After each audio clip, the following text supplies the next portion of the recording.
किसी काम के लिए जा रहे हो आप, किसी काम के लिए आगे बढ़ रहे हो और वो काम आपका नहीं हो रहा, अटक रहा है, मार्ग में कहीं ना कहीं तकलीफ आ रही है, कुछ मत करो, शंकर जी के मंदिर में जाओ, एक सफेद पुष्प कोई सा भी शिव जी को समर्पित कर कर आओ।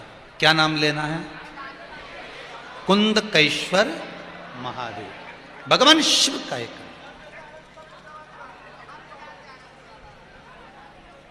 कुंदकेश्वर।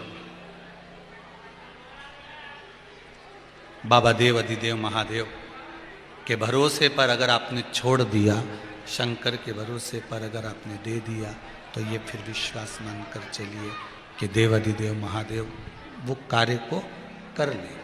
पर हम लोगों की जो आदत है ना, थोड़ी सी अलग है। अपन सबकी क्या आदत है कि पहले पूरे परिवार वालों से जाकर कहते हैं मेरा ये काम है कर दोगे क्या, मेरा ये काम है कर दोगे क्या। जब परिवार वाले नहीं करते तो फिर राजनेताओं से कहते हैं नेताजी ये काम कर दोगे क्या, नेताजी नहीं करे फिर वो दूसरे से कहेंगे भैया ये काम कर दोगे क्या। सबके पीछे पड़ गए, सबके हाथ जोड़ लिए, सबके पांव पड़ लिए, हर तरह से कार्य कर कर देख लिया, सब दूर हाथ जोड़े। मेरा शिव कहता है मैं कहीं तुझे हाथ जोड़ने ही नहीं देता, एक बार तू मेरे पास तो आकर जोड़ता। और मेरे पास आकर हाथ जोड़ने की भी जरूरत नहीं है, मेरे पास आकर तो केवल दिल जोड़, ये मन जोड़, ये चित्त जोड़, ये वृत्ति जोड़, ये मन को मेरे में लगा कर देख। एक बार तू मेरा होकर तो देख, एक बार दिल से कह तो सही कि शंकर मेरा और मैं शंकर का।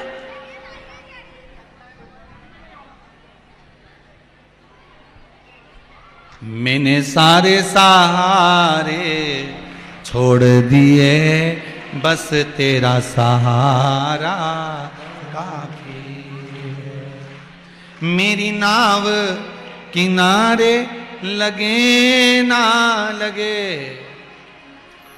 मेरी नाव किनारे लगे ना लगे, तेरे दर का किनारा काफी है, तेरे दर का किनारा काफी है। शंभु, है त्रिकालदर्शी, है अविनाशी, है शिव, इतनी कृपा करो कि बस कहीं मैं भटकूं ना, मेरा मार्ग कहीं विभाजित ना हो, मैं आपके चरणार बिंद में पड़ा रहूं, आपकी चौखट पर पड़ा रहूं, आपके दरवाजे पर पड़ा रहूं, आपकी चौखट पर पड़ा रहकर आपका ही गुणगान करूं। इससे ज्यादा मुझे कुछ भी नहीं चाहिए, इससे ज्यादा मुझे होना भी नहीं।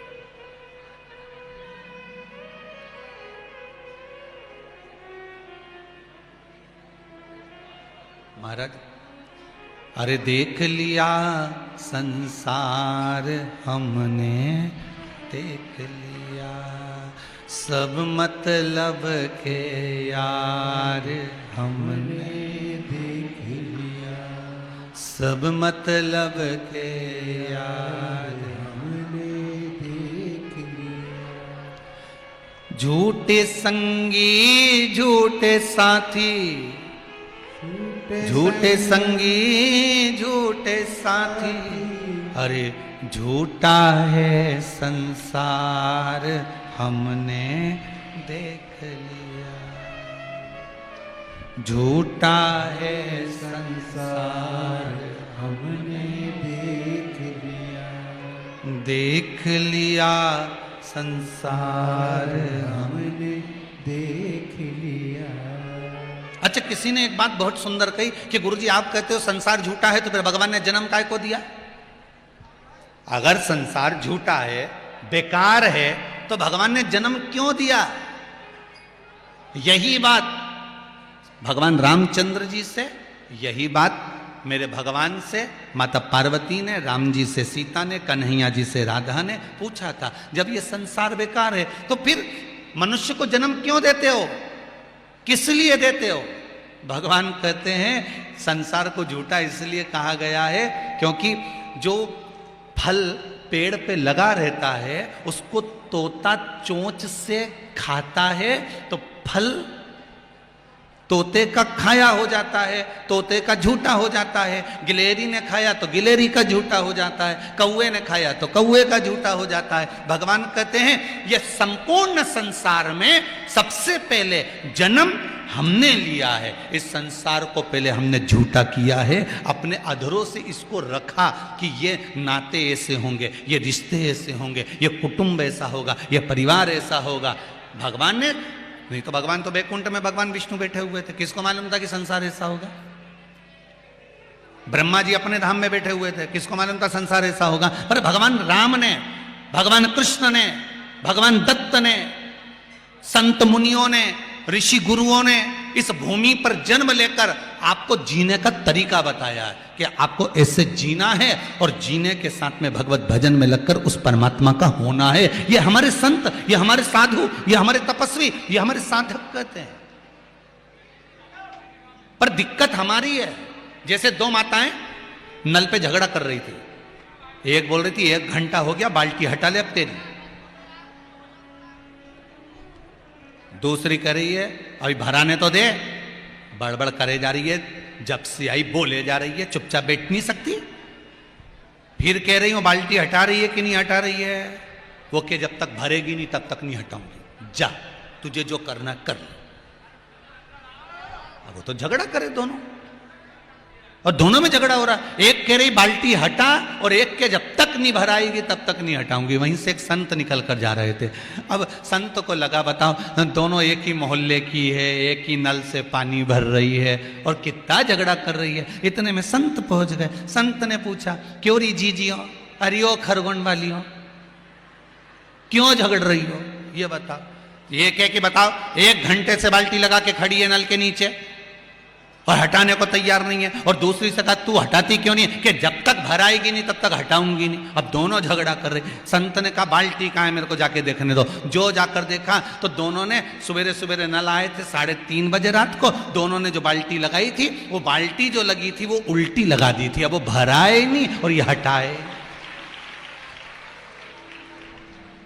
अब वो भरे नहीं जब तक ये हटाए नहीं। बस हम भी ऐसे हैं, संसार में आकर हम भी झगड़ा कर रहे हैं। कोई कहे कि मेरे यहाँ फ्रिज आ जाएगा, कूलर आ जाएगा, वॉशिंग मशीन आ जाएगी, घर बन जाएगा, 4 व्हीलर आ जाएगी, मेरी बिल्डिंग बड़ी बन जाएगी, फिर मेरा मन भरा जाएगा, मेरी आत्मा भरा जाएगी, फिर मुझे कुछ भी नहीं चाहिए। अब बिल्डिंग बड़ी बन गई तो अब क्या कि छोरा की शादी हो जाए।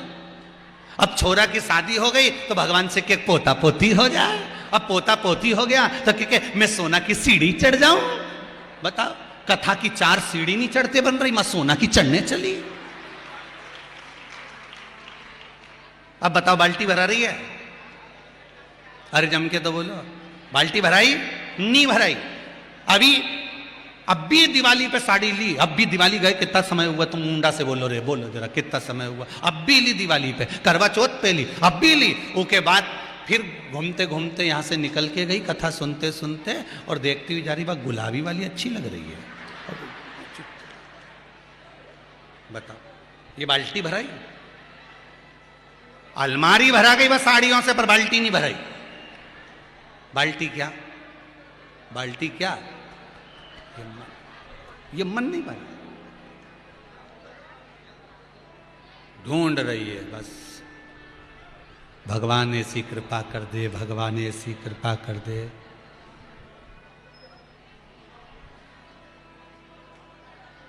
भगवान ऐसी कृपा कर दे। बाल्टी भराने को तैयार ही नहीं है, क्योंकि ये बाल्टी भरा है जब ये सीधी हो, और ये उल्टी रखी है।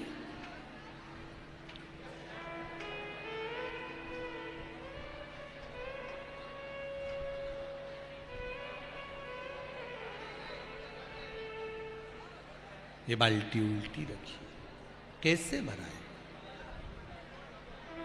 इसीलिए शायद कहा पाप करंता हसे ये मनवा, जाप करंता रोवे। पाप पुण्य पाप कर्म में निश दिन जागे, कथा कीर्तन सोवे। ऐसी फूटी पड़ी तकदीर, कहो ना कैसे तारोगे। भगवान इस किस्मत को, इस भाग्य को, इस शरीर को उतारोगे कैसे? ने जन्म दिया।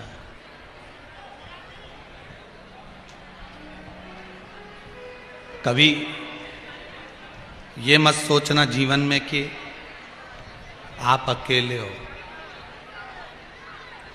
कभी जीवन में ये बात मत उतार कर रखना कि मैं अकेला हूं, मैं अकेली हूं और मेरा कोई साथ देने वाला नहीं संसार में,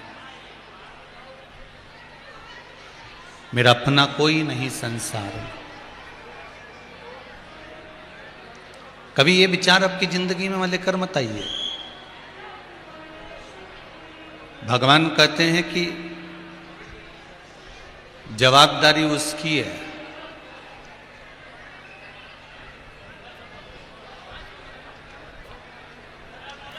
जब वो परीक्षित की रक्षा करने के लिए गर्भ में पहुंच सकता है, अब कितनी जवाबदारी उस परमात्मा की होगी, जरा अंदाजा लगा कर बैठिए। तो ध्यान दीजिएगा जरा कि परीक्षित की रक्षा के लिए, राजा परीक्षित की रक्षा के लिए वो गर्भ के अंदर पहुंच गया। उत्तरा के गर्भ में वो पहुंच जाता है।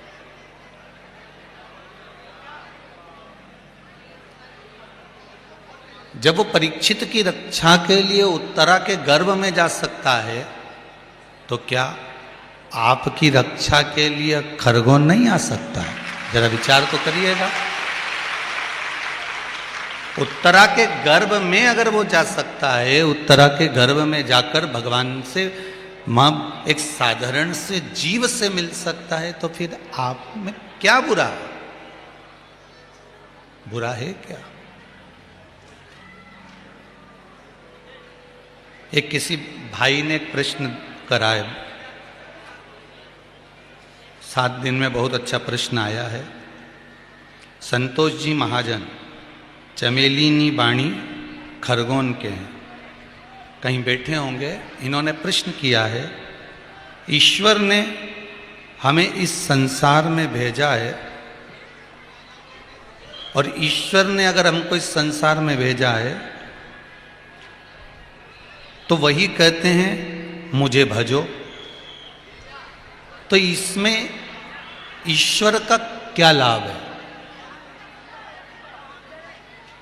ईश्वर ने संसार में भेजा है और ईश्वर ही कह रहे हैं कि मुझे भजो, तो इसमें ईश्वर का क्या लाभ है?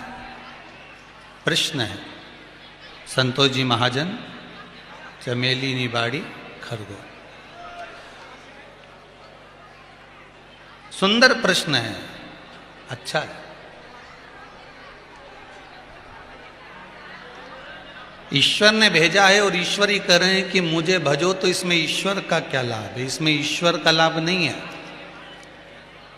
अगर भगवान ने हमको मृत्युलोक में भेजा है, भगवान ने हमको पृथ्वी पर भेजा है, भगवान ने हमको इस भूमंडल पर भेजा है और भगवान कह रहे हैं कि मुझे भजो, तो इसमें ईश्वर का लाभ नहीं है। इसमें केवल लाभ आपका है। और वो लाभ कैसा? अगर आप ईश्वर को भजोगे तो तुम्हारे पूर्व का कर्म कट जाएगा, और कर्म कटेगा तो तुम ईश्वर के हो जाओगे।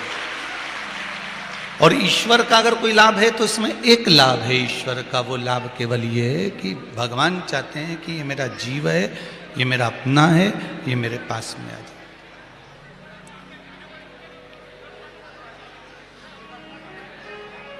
ये मेरा अपना है, ये मेरे पास में आना चाहिए। रिटर्न बढ़ाओ, थोड़ा डीले कम कर दे।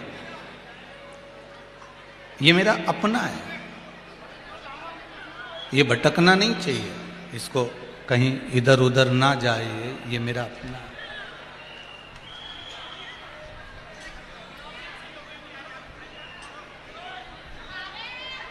भक्त भगवान के बिना नहीं रहता और भगवान भक्त के बिना नहीं रहता। ये इस प्रश्न का सबसे सुंदर उत्तर है कि ईश्वर का क्या लाभ?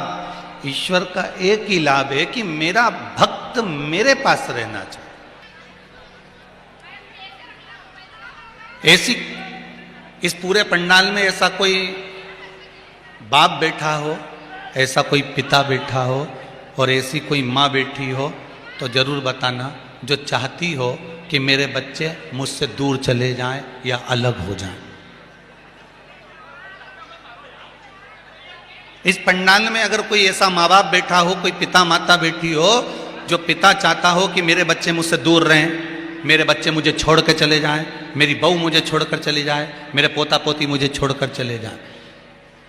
इस पंडाल में कोई माता ऐसी बैठी हो जो चाहती हो कि मेरे बच्चे मेरे पास में नहीं रहे, मेरी बेटी मेरे पास नहीं रहे, मेरा बेटा मेरे पास में नहीं रहे, मेरी बहुएं नहीं रहे, मेरा पोता पोती मेरे पास में नहीं रहे, मुझे किसी को अपने पास में नहीं रखना, ऐसा कोई नहीं चाहता। माता पिता का जो दिल होता है वो होता ही ऐसा है कि वो गाली खा लेते हैं, अपशब्द ताने सहन कर लेते हैं। नहीं तो अलग करने को तो सास को जब गुस्सा आए ना और अपनी वाली पे आ जाए तो बहू को 2 मिनट में अलग कर दे, पर अपने छोरे के चक्कर में, बेटे के चक्कर में वो ताने भी सहन कर लेती है पर घर में रह लेती है। कितने ताने बहू देती है, उसके बाद भी मां घर में रहती है। कितने ताने बेटा देता होगा, उसके बाद भी मां घर में रखती है। मां तो भी अपने बच्चों को अलग नहीं करती है, मां तो भी अपने बेटे को दूर नहीं करती है, पिता तो भी अपने बच्चों को दूर नहीं करता है, पिता अपने बच्चों को कहीं दूर नहीं भेजता है, क्योंकि वो पिता है।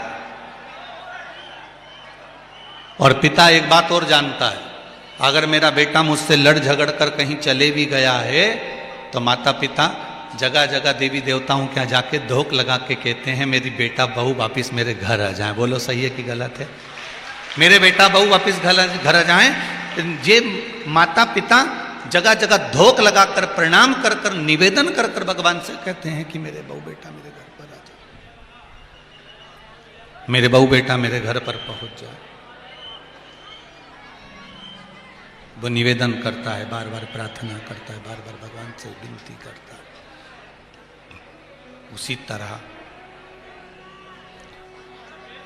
ये जितनी जीवात्मा है, चाहे जलचर की हो, चाहे थलचर की हो, चाहे वायुचर की हो, चाहे ये मानव देह की हो, भगवान जैसे माता पिता अपने बच्चे को अलग नहीं करना चाहते, भगवान भी तुमको अपने आप से अलग नहीं करना चाहते। भगवान अपने पास में रखना चाहता है। वैकुंठ से आपको नीचे नहीं फेंकना चाहता, वो चाहता है कि ये मेरे पास में रहे। पर कर्मों के कारण अगर मनुष्य चला भी जाता है, कर्मों के कारण अगर मानव चला भी गया, मृत्यु लोक में पहुंच भी गया, तो जैसे माता पिता चाहते हैं कि मेरे बच्चे वापिस मेरे घर में आ जाएं, उस तरह से परमात्मा भी चाहता है कि मेरा भक्त वापिस मेरे पास में आ जाए। भक्त मेरे पास में आना चाहिए। भजन करने वाला, स्मरण करने वाला, दान करने वाला, पुण्य करने वाला, सत्कर्म करने वाला, भगवान की भक्ति में डूबने वाला, भगवान के भजन में डूबने वाला, भगवान के स्मरण में डूबने वाला, जो भगवान की भक्ति में निरंतर लगा रहता है, जो सच्चा होता है, सत्कर्मी होता है, ईमानदार होता है, धर्माचार्य होता है, धर्म पथ पर चलने वाला होता है, जो नेक पथ पर चलने वाला होता है, सही राह पर चलने वाला होता है, जो झूठ कपट बेईमानी प्रपंच से दूर रहता है, भगवान ऐसे जीव को, भगवान भी चाहता है कि ये जीव मेरे पास आना चाहिए, ये जीव मेरे पास आना चाहिए। कई कई घरों में तो बूढ़ी बूढ़ी माताएं बेचारी पड़ी हुई हैं, पलंग पर सड़ रही हैं, कोई कोई बूढ़ा बूढ़ा व्यक्ति पलंग पर पड़ा हुआ है और कहीं उसको शरीर गल गया, कहीं कुछ गल गया, कहीं कुछ गल गया, शरीर बेकार होते चले गया।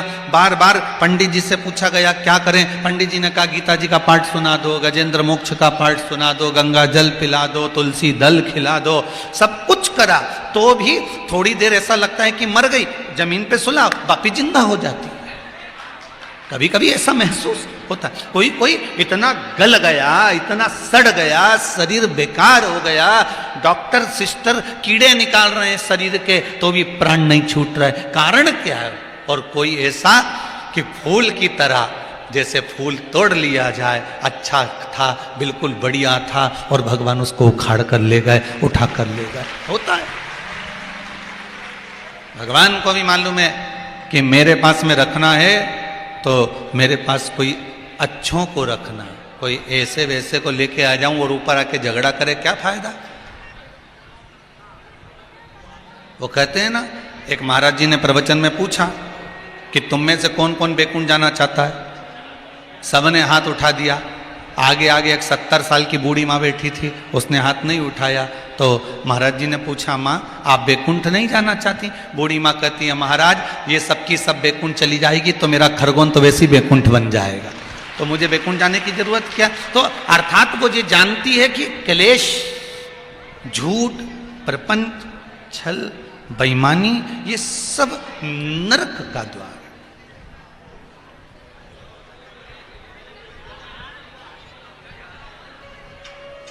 एक पत्र कल जब सिद्धनाथ मंदिर गए थे तो किसी ने एक पत्र दिया था।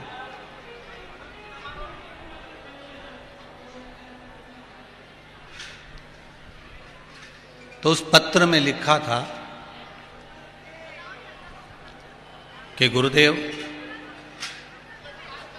मेरे घर का कोई व्यक्ति, मेरे चाचा का लड़का, मेरी बुआ का लड़का, कोई मंदिर नहीं जाता और मैं मंदिर जाता हूं अकेला। ना मेरी बुआ का लड़का जाता है, ना मेरे चाचा का लड़का जाता है। और मैं मंदिर जाता हूं तो मेरे दोस्त भी मुझको कहते हैं, क्या करेगा मंदिर जाकर। उसने पत्र में लिखा था, पत्र कक्ष में रखा है, हम यहां लेकर नहीं आए, इंजीनियरिंग की पढ़ाई कर रहा है और वो कहता है, लिखा है उसने पत्र में कि मैं इंजीनियर बनने जा रहा हूं तो लोग मुझे ताने भी कसते हैं कि तू इंजीनियरिंग की पढ़ाई कर रहा है और ये मंदिरों पे विश्वास करता है।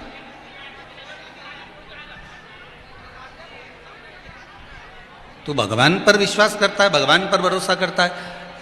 वो सीहोर वाले महाराज का तो काम ही है बोलना, उनका तो काम है बोलने का, तो तू उनकी बात पे विश्वास करता है। कहां?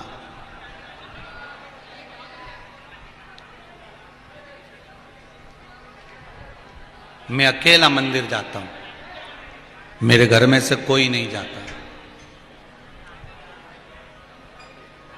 ना मेरे चाचा का लड़का जाता है, ना मेरी बुआ का लड़का जाता है।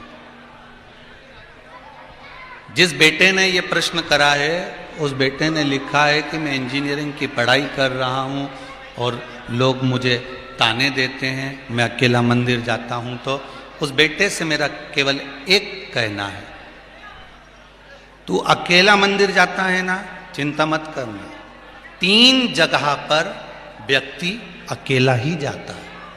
कितनी जगह है? 3। पहला शमशान, जम के बोलिए शमशान। दूसरे नंबर पर शिखर की ओर जब बढ़ता है तो 2-4 नहीं रहते, अकेला ही बढ़ता है शिखर पर। और तीसरा सिंहासन पर अकेला ही बैठता है, 4 नहीं बैठ सकते। कभी अपने मन में ये लेकर मत आना कि मैं अकेला मंदिर जा रहा हूं। तुझे अकेला शंकर मंदिर में इसलिए बुला रहा है क्योंकि तुझे सिंहासन पर ले जाकर बिठाना है, शिखर पर बढ़ाना है, इसलिए शिव जी तुझे अकेला बुला रहा है। तेरे दोस्त कहते हैं कि तू इंजीनियर होकर सीहोर वाले महाराज की बात पे विश्वास करता है, तू इंजीनियर होकर कहां भगवान के चक्कर में पड़ा हुआ है, तू इतनी पढ़ाई करने के बाद कहां भगवान के चक्कर में पड़ा हुआ है, तू इतना पढ़ने के बाद कहां परमात्मा की ओर पड़ा हुआ है। तो उनको समझा देना, एक बात अच्छे से कह देना और कभी अपने मन में ये गिलानी मत लाना कि मैं अकेली मंदिर जाती हूँ, मैं अकेला मंदिर जाता हूँ, मैं अकेली पशुपति का व्रत कर रही हूँ, मैं अकेली सोमवार कर रही हूँ, मैं अकेला ये काम कर रहा हूँ, मैं अकेली तीज का व्रत कर रही हूँ, मैं अकेला ये कर रहा हूँ। कभी इस बात को लेकर मत आना। कई बहुओं के मन में भी आ जाता है, मैं अकेली घर में काम कर रही हूं और एक तो बेटी है, मैं अकेली घर में पिसाऊं और सब बैठ के खाएं। बिल्कुल चिंता मत करना, 3 जगह पर अकेला ही जाता है व्यक्ति, शमशान, शिखर पर और सिंहासन पर अकेले ही जाना पड़ेगा, कोई दूसरा नहीं जाएगा। अगर आप घर में पिसा रहे हो, कई बहुएं कहती हैं हम अकेले काम करें, हम अकेला काम करें, हम अकेला काम करें, उस बहू को समझ लेना चाहिए कि तू अकेली क्यों काम कर रही है, क्योंकि जो बैठी है ना जो नहीं करना चाहती, मक्कारी करना चाहती है, जो काम चोरी करना चाहते हैं, वो जिंदगी में कभी आगे नहीं बढ़ सकते, पीछे खसकते जाएंगे और तू आगे बढ़ती चली जाएगी। घबराना मत जिंदगी में। अगर तुम अकेले काम कर रहे हो, तुम्हें अकेला काम करने का मौका मिल रहा है, कभी मन में ग्लानि मत लाओ। मेरा उस इंजीनियर बेटे से निवेदन है, तेरे दोस्त कहें कि अकेला मंदिर जाता है, तेरी बुआ का लड़का नहीं जाए, तेरे काका का लड़का नहीं जाए, मत जाने दे, तू अकेला जा, अकेला।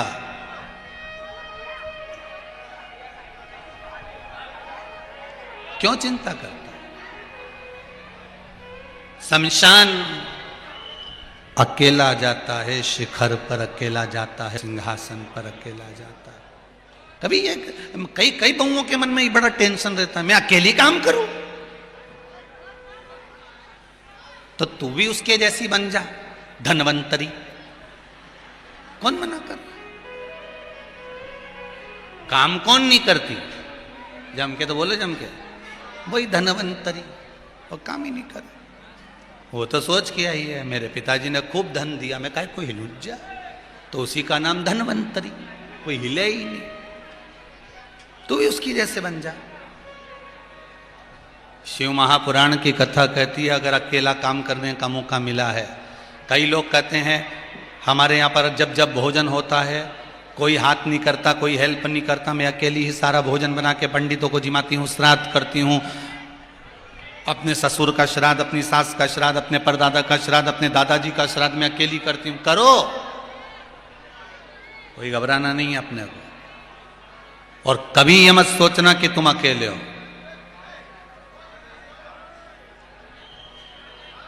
कभी मत सोचना। महाराज हमारे साथ हैं भोलेनाथ जी, किस बात की चिंता। क्यों चिंता करें जब शंकर हमारे साथ में हैं, तो टेंशन क्यों ले।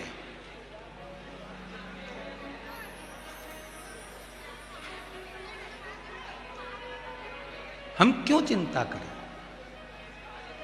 अकेले नहीं हो तुम। भगवान कहता है जन्म लिया उस परीक्षित ने तो मैं उसके साथ में था, और मरेगा तो मैं उसके साथ रहूंगा। और ये केवल परीक्षित के लिए श्रीमद् भागवत में भगवान ने नहीं कहा, प्रत्येक जीव के लिए, प्रत्येक मनुष्य के लिए, प्रत्येक संसार में जन्म लेने वाले मानव के लिए भगवान एक ही बात कहता है कि तुझे जन्म मैंने दिया तो तेरे जन्म के समय पर भी मैं था, और जब तू प्राण छोड़ेगा उस समय पर भी मैं तेरे साथ हूं और तेरे साथ रहूंगा। एक क्षण तुझसे दूर नहीं जाता, तेरे करीब में रहता हूं, तेरे करीब।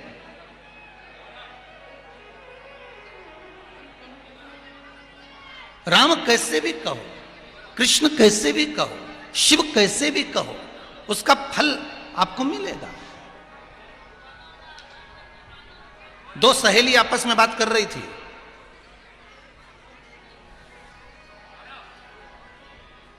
एक ने कहा आजकल मैंने बाहर का खाना बंद कर दिया, आजकल मैं बाहर बिल्कुल नहीं खाती। मतलब तू डाइटिंग कर रही है? सहेली बोली नहीं नहीं ऐसी बात नहीं है, मैं बाहर नहीं खाती हूं, मैं जाती जरूर हूं पति के साथ, पर पैक करके ले आती हूं, घर में खा जाती हूं। तो ऐसा नहीं है कि मैं खाती नहीं, खाती हूं पर वहां नहीं खा के। अब ये नोटंकी नहीं तो क्या है, इससे तो मैं चरिया, यहीं खावे से तो यहां खावे, खाओ। मैं ही खा के आ जाओ, पर नहीं, मैं बाहर नहीं खाती हूं। कई लोग कहते हैं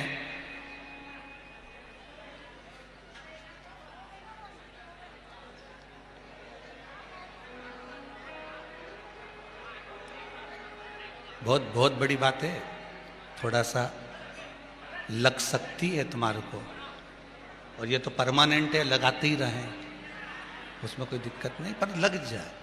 हम प्याज नहीं खाते, हम लहसुन नहीं खाते, पर दूसरे का पड़ा हुआ धन मिल जाए तो निपटा जाते हैं।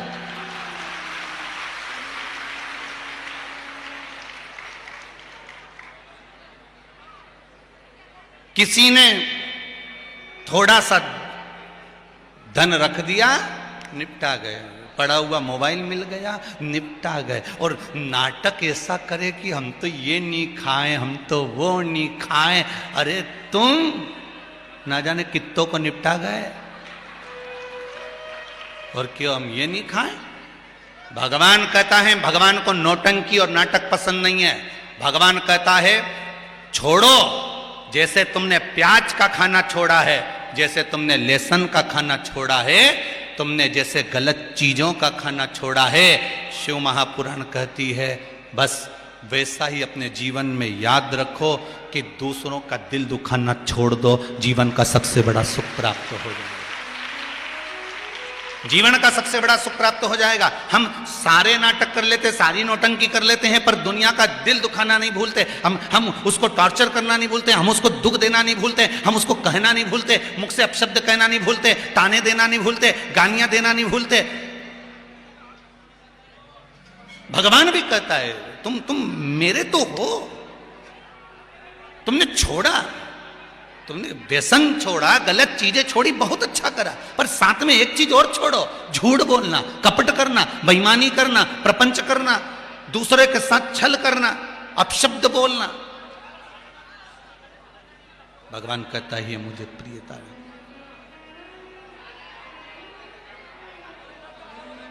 इसमें मेरी प्रियता रहेगी। आप भजन तो करो, आप स्मरण तो करो, भक्ति में डूबो तो सरी। प्रथम वैष्णव है मेरे भोलेनाथ, प्रथम वैष्णव है मेरे शंकर। अगर बैकुंठ जाने की परमिशन देंगे तो कोई दूसरे नहीं देंगे, देगा तो मेरा देवाधिदेव महादेव देगा कि इसको बैकुंठ भेजना है, इसको कहां भेजना है, ये मेरा देवाधिदेव महादेव भेजता है कि इसको कहां तक लेकर जाना है, इसको कहां तक पहुंचाना है। नरसिंह मेहता का चरित्र कहता है, नरसिंह मेहता को जब घर से धक्के मारकर निकाल दिया, बड़े भाई ने धक्के मारकर निकाल दिया, बड़ी भाभी ने नरसिंह मेहता को घर से धक्के मारकर निकाल दिया, नरसिंह मेहता शंकर जी के मंदिर में जाकर रोया, इतना रोया नरसिंह मेहता, आंखों से आंसू बहते रहे। भगवान शंकर प्रसन्न हो गए, नरसिंह मेहता को नंदी पर बिठा लिया, पूछा क्या चाहता है? उस सांवरिया का दर्शन करने चाहता हूं। नरसिंह मेहता को जीते जी, लोग मरने के बाद गौलोक धाम जाते हैं, लोग मरने के बाद बैकुंठ जाते हैं। भारत की भूमि का एक संत ऐसा भी था नरसिंह मेहता, जो शरीर जीते जी बैकुंठ तक पहुंच गया था। भगवान का रस्ते रस्ते रस्ते रस्ते भगवान का ध्यान नरसिंह मेहता पर गया, तो नरसिंह मेहता को जाकर देखकर भगवान ने कहा, नरसिंह तुम यहां? हाँ प्रभु।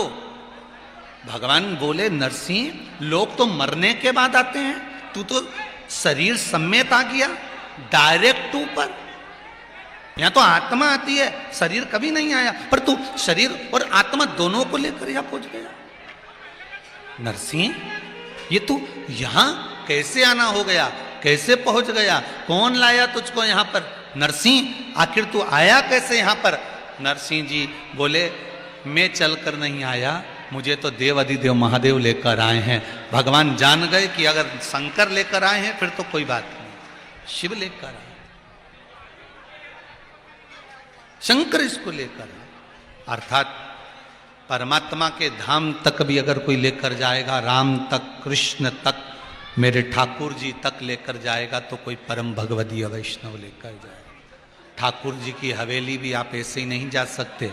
हवेली जी भी अगर आप जा रहे हो तो किसी वैष्णव ने आपसे कहा होगा उस हवेली में दर्शन करने जाना, गोवर्धन नाथ जी दर्शन करने जाना, श्री जी बाबा का दर्शन करने जाना। जब कोई कहेगा, कोई परम भगवदीय वैष्णव आपको समझाएगा, कोई परम भगवदीय वैष्णव आपको ठाकुर जी की हवेली तक लेकर जाएगा, कोई परम भगवदीय वैष्णव आपको यमुना जी तक लेकर जाएगा, कोई परम भगवदीय वैष्णव आपको नर्मदा तक लेकर जाएगा,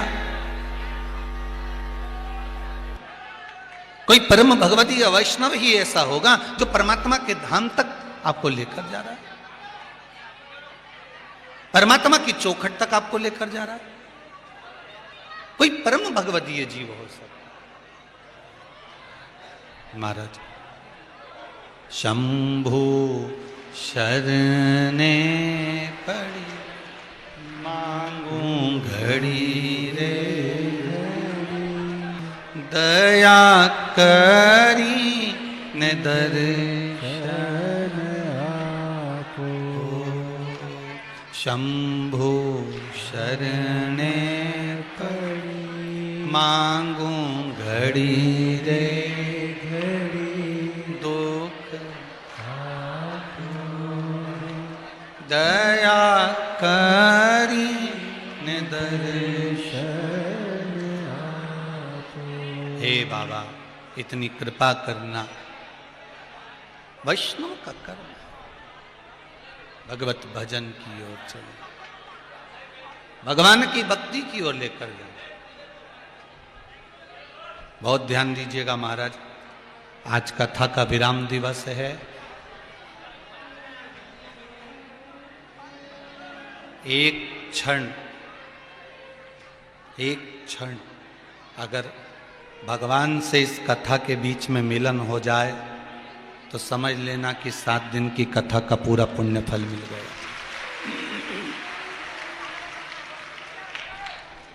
एक क्षण बहुत, इंद्र भी बहुत कृपा करेगा कि तुम्हारा चित्त कथा में नहीं लगे, उसी तरह इधर वाले भी बहुत कृपा करेंगे कि तुम्हारा मन भटके, पर तुम भटकना मत ही रहे।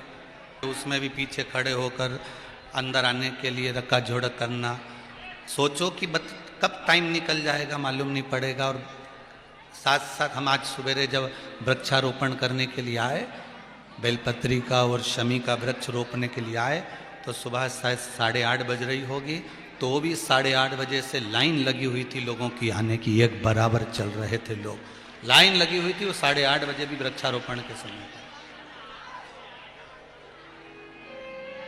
प्रयास करो, कितनी कृपा बाबा देवाधिदेव महादेव ने करी है। और कार्यकर्ताओं को बहुत बहुत धन्यवाद देकर जाना कि जिन्होंने इतनी अच्छी सेवा करी है, संभाला। बहुत बहुत धन्यवाद देना इनको कि इन्होंने इतना संभाल कर रखा। कल बता रहे थे कि गुरुजी 86,000 मोटरसाइकिल थी ग्राउंड के अंदर जो काउंट करी गई। कल की थी, आज की तो कुछ भी नहीं कह सकते, आज की तो और नहीं कह सकते। और अखबारों के माध्यम से मालूम पड़ा, खरगोन के जितने पत्रकारगण हैं उनको भी मैं बहुत बहुत धन्यवाद देता हूं, जिन्होंने इस शिव महापुराण को इस ब्रज तारा कॉलोनी से उठाकर ले जाकर जनमानस तक पहुंचाया। सारे पत्रकारों को अखबार में पढ़ा था कि जो वैक्सीनेशन चल रहा था इस ग्राउंड के अंतर्गत भी जो मोबाइल वैक्सीनेशन चल रहा था उसका भी वर्णन पड़ा कि कई हजार लोगों ने जिन्होंने वैक्सीन नहीं लगवाई थी, केवल शिव महापुराण की कथा में वैक्सीनेशन को देखते हुए कई हजार लोगों ने वैक्सीन लगवा ली। उसके लिए भी स्वास्थ्य केंद्र को बहुत बहुत धन्यवाद, इसमें बहुत बहुत धन्यवाद। यही शिव कृपा। ब्लड डोनेशन चल रहा था, वो स्वास्थ्य केंद्र वालों ने वर्णन किया है, किसी ने कहे गुरुजी ब्लड देने वालों ने, ब्लड दान करने वालों ने भी इतना दान करा जिसका वर्णन नहीं। गुरुजी जो देखो वो, जो देखो वो। यही धर्म के साथ में हमें राष्ट्र सेवा भी करना, केवल कथा ही लक्ष्य नहीं है, हमारा राष्ट्र भी हमारा लक्ष्य है।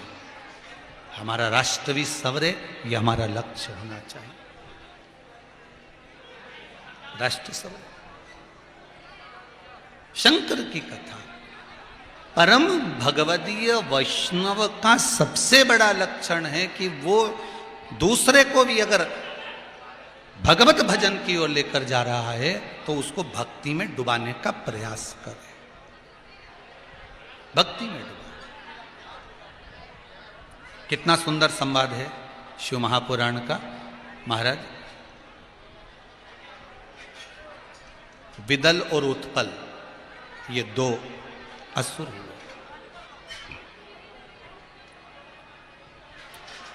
जो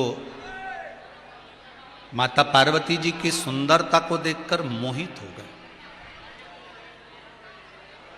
माता पार्वती जी की ओर ये आसक्त हो गए देखकर।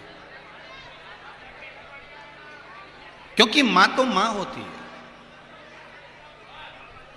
एक माता के सुंदरता और एक घर की बहू की सुंदरता, दोनों में बहुत अंतर होता है। माता की सुंदरता क्रीम की नहीं होती, बहू की सुंदरता क्रीम की है, और माता की सुंदरता उसके पुराने कर्म की है, जो कर्म करती आ रही है उसकी सुंदरता। ये चमक, ये दमक, फुल वन में महक, सब कुछ सरकार तुम ही से है। वो क्रीम की हो सकती है, घर की बेटी की जो चमक है वो क्रीम की हो सकती है, पर घर की जो बुजुर्ग माता है वो ना चेहरे पर कुछ लगाती है ना कुछ शरीर पे ये लगाने का काम करती है। वो तो बस जल्दी से जल्दी कंगा वंगा करा, और कंगा भी करी के वो तो इतनी, कई बार तो इतनी व्यस्त रहती है कि कंगा भी बाल खोल के नहीं कर पाती, ऊंचा ऊंचा पे उछ लेती है। और होठों पे लगाने का कहीं नहीं मिले तो उन्हें तो वो जो कंकु की बिंदी लगाए नहीं, वो कहीं गीला करके पोत ले। घर की बुजुर्ग माता बुजुर्ग, उसको कोई मतलब ही नहीं, उसको इन सब चीजों से कोई मतलब पड़ता भी नहीं। महाराज शिव महापुराण की कथा कह रही है, शंकर का चरित्र कह रहा है, शिव चरित्र कह रहा है, वैष्णवता का सुख। एक परम भगवदीय वैष्णव दूसरे वैष्णव को अपनी ओर, परमात्मा की ओर लेकर जाने का प्रयास करे तो समझ लो वो परम भगवदीय वैष्णव है, वो परम भगवदीय जी। विदल और उत्पल ने उपद्रव मचाना प्रारंभ करा, और दोनों माता पार्वती को पाने का प्रयास करने के लिए माता पार्वती जी के पास में गए। तब विदल और उत्पल का संहार माता पार्वती ने कुंदुक उठाकर फेंक कर करा। जैसे ही फेंक कर मारा, विदल और उत्पल के प्राण छूटे, शिव जी के चरणों में जाकर वो कुंदुक गिर गया। शिव जी का नाम कुंदकेश्वर पड़ गया। बोल कुंदकेश्वर महादेव की। शंकर भगवान का नाम कुंदकेश्वर पड़ा। कुंदकेश्वर का मतलब आप समझ लें, बड़े ध्यान से सुनिएगा। कुंदकेश्वर का, जीवन में कोई कार्य करने के लिए जा रहे हो, कोई काम के लिए आगे बढ़ रहे हो और कार्य नहीं हो रहा, कार्य आगे नहीं बढ़ रहा, तो सफेद पुष्प शंकर जी पर कुंदकेश्वर महादेव के नाम से चढ़ाना प्रारंभ कर। कौन से महादेव के नाम से? जम के बोलिए जरा। कुंदकेश्वर। कुंदकेश्वर महादेव के नाम से जब सफेद पुष्प आप शंकर जी पे चढ़ाएंगे और काम के लिए आगे बढ़ेंगे, अपने आप कार्य सफल होगा। देखो एक सुंदर भाव लिखा हुआ है, बड़े सुंदर भाव।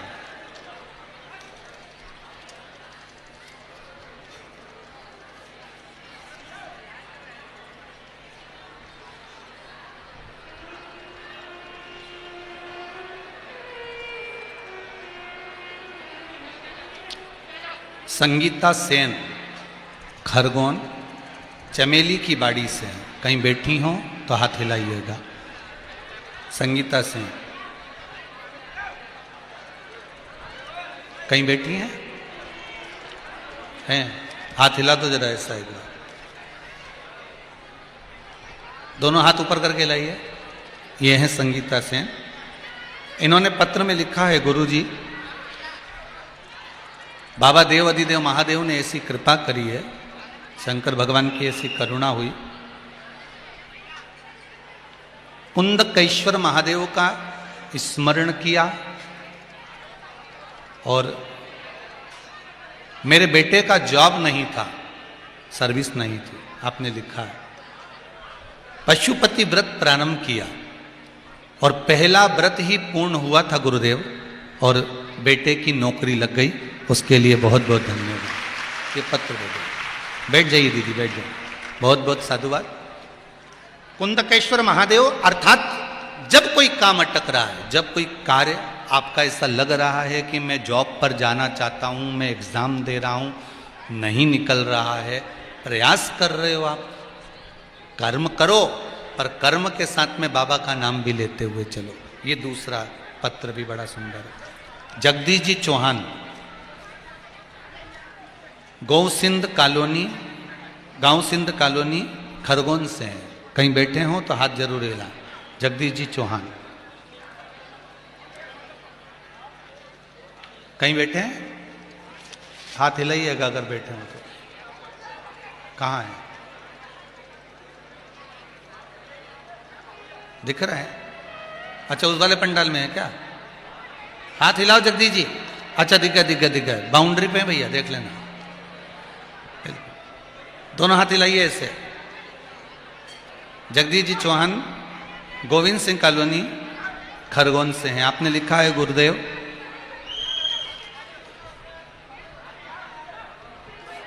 मेरे बेटे के लिए बहुत प्रयास करा जॉब के लिए, पर हुआ नहीं। तब किसी ने कहा एक बार कुबेरेश्वर धाम सीहोर चले जाओ। विश्वास रखकर पूर्णिमा पर लड़के की जॉब के लिए हम लोग कुबेरेश्वर धाम सीहोर गए और बाबा की ऐसी कृपा हुई कि 1 माह में यूएस की कंपनी में बेटे का जॉब लग गया और पैकेज भी बहुत अच्छा है। बहुत बहुत बधाई हो आपको, बहुत बहुत बधाई। बाबा की कृपा। बैठिए। कुंदकेश्वर महादेव का नाम, इन जितने पर्चे पड़े इनमें सब पर्चे सर्विस के हैं, नौकरी के हैं। सारे पर्चे सर्विस के हैं। और अभी तो ये ढेर लगा हुआ है मोटरसाइकिल की तरह, ये भी ढेर लगा। अभी जब भजन बीच में आएगा तो पढ़ लेंगे जैसा भी हो। तो और भी हैं बहुत सारे पर्चे। श्रीमद् भागवत में भी है, विष्णु पुराण में भी है और शिव महापुराण में भी वर्णन है। विदल और उत्पल के बाद में जो प्रसंग आया है वो प्रसंग है मंथन का।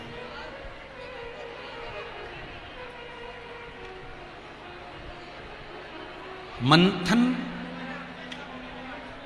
समुद्र का किया जा रहा है। सुमेरु पर्वत, मंदराचल, शेषनाग की नेति, देवता और राक्षस दोनों मिलकर मंथन कर रहे। इस प्रसंग पर थोड़ा ध्यान दीजिएगा कि देवता और राक्षस दोनों मिलकर मंथन कर रहे हैं। अर्थात शिव महापुराण की कथा कहती है कि अच्छे और बुरे इन दोनों से मिलकर ये संसार बना है और संसार चलता है। किस किस से? अच्छे और बुरे से।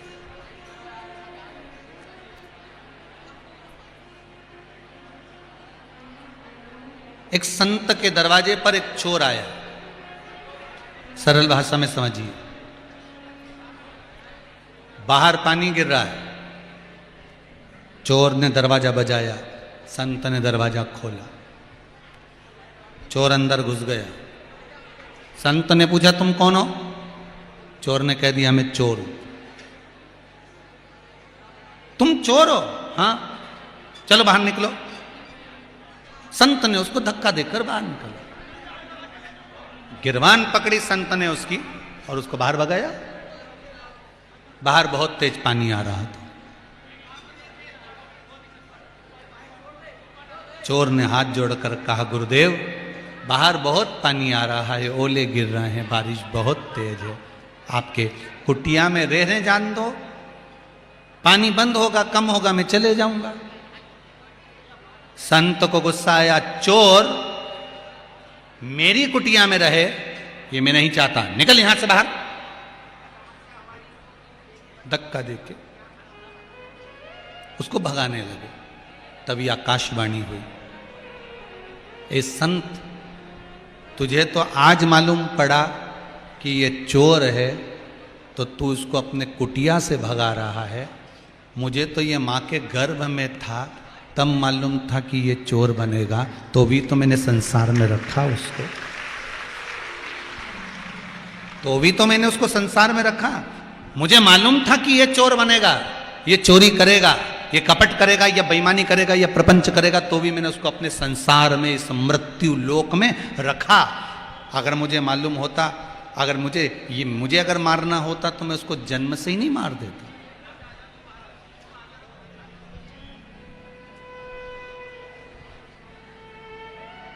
मेरे परमात्मा ने जैसा बनाया है ये संसार, दुनिया के लोग उसमें ऐब ढूंढते रहेंगे, दुनिया के लोग उसमें बुराइयां ढूंढते रहेंगे, पर मेरे मालिक ने इसमें बुराई बिल्कुल नहीं डाली, बिल्कुल बुराई नहीं डाली। और अगर आपको लगता है तो एक सोमवार की कथा आप लोग ध्यान से सुने कि एक बच्चा 12 साल का 14 साल का, उसके 2 हाथ नहीं थे, 2 हाथ नहीं है। अब गांव के लोग तालाब में नहाने के लिए जाते, इसकी मां कपड़े धोती तो यह बाहर बैठा बैठा देखता, रोता रहता। सोमवार की कथा का रो रहा है।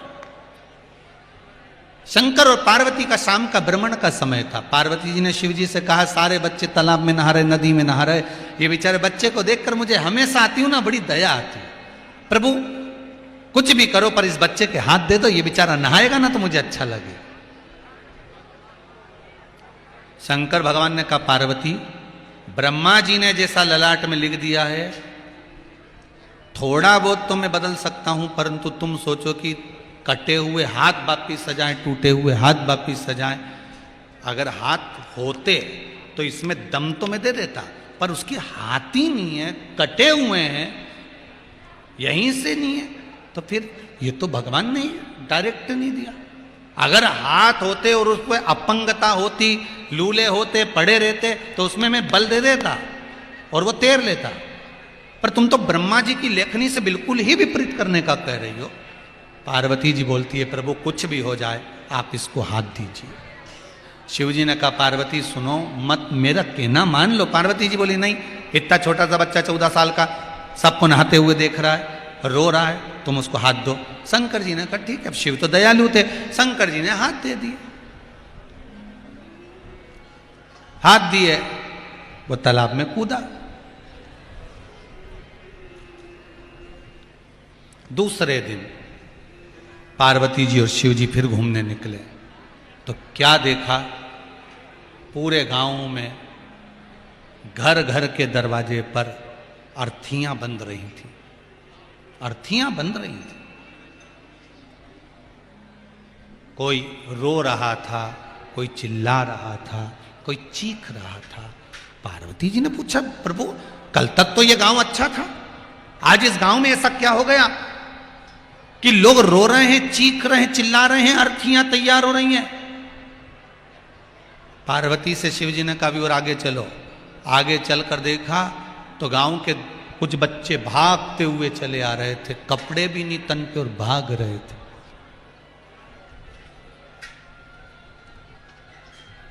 पार्वती जी ने कहा ये कहां से भाग कर आ रहे हैं? और आगे चलो। आगे चलकर देखा तो तालाब में केवल एक ही लड़का नहा रहा था, वही 14-15 साल का जिसके शंकर जी से हाथ दिलवाए थे।